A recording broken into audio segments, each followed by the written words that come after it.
Salut, j'espère que vous allez bien. Donc, pour revenir sur ce qui s'est passé hier soir, il faut savoir que c'était au Pur, du coup, du moins à l'extérieur du Pur. Et en fait, ça s'est passé aux alentours. Il était déjà 3 heures du matin passé. Il devait être 3h15 par là, 3h20. Et avant ça, il y a eu une bagarre qui a explosé, mais à l'extérieur. Du coup, par la suite, il y a eu des gars qui ont voulu rentrer dans la boîte. Mais la sécurité, bien sûr, qui fait son taf, qui est là pour faire son taf, ne les a pas autorisés car ils étaient armés. Du coup, ben, les gars se sont trouvés fâchés parce qu'on leur refuse d'entrer sachant qu'ils sont armés. Et il y en a un qui a dit oui, ah bon, c'est pas qu'à laisser nous rentrer, putain. Et là, il a sorti son Glock et il a commencé à tirer. Il y a eu un premier coup de feu. Il y a eu un petit mouvement de panique, c'est normal. Ben, le temps que les gens se disent ok, on doit garder notre calme, tout le monde est alcoolisé, il y a l'excitation, il y a l'adrénaline. Donc les gens commencent à s'affoler, mais par la suite, tout le monde s'est calmé, on s'est baissé et tout. Après le premier coup de feu, ben, on va dire bon, 3 minutes après, même pas, même 2 minutes après, ça a continué. Et c'est là que ça s'est enchaîné, il y a eu plus d'une dizaine de coups de feu.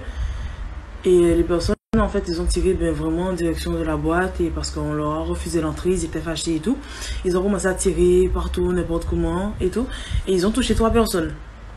Comme vous avez pu le voir à la presse, ils ont touché 2 garçons de 21 22 ans qui sont blessés gravement à l'hôpital. Et le sang que j'avais sur moi, c'est le sang d'une fille qui était à côté de moi. La balle a traversé sa jambe. Et la fille elle était par terre et tout. Mais en fait, moi je pensais qu'elle s'était évanouie, mais en fait non, elle était touchée.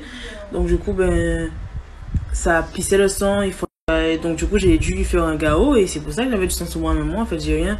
C'est plus pour elle. En fait, d'ailleurs, je sais pas si elle me suit, mais j'espère qu'elle va bien.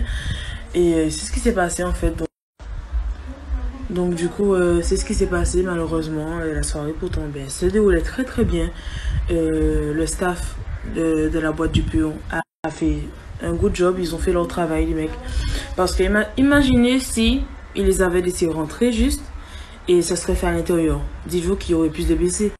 Avec une dizaine de balles à l'intérieur, vous imaginez le nombre de personnes qui sûrement auraient été touchées.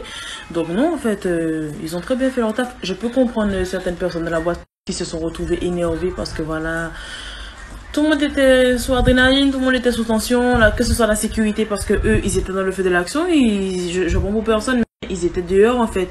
Donc il y avait plus de risques que eux, ils y passent que nous en fait. C'était eux qui ont refusé, donc voilà, après...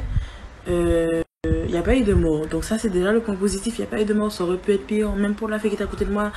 Il suffit juste qu'elle aurait été assise. Elle aurait pris la balle dans sa tête. Et puis voilà.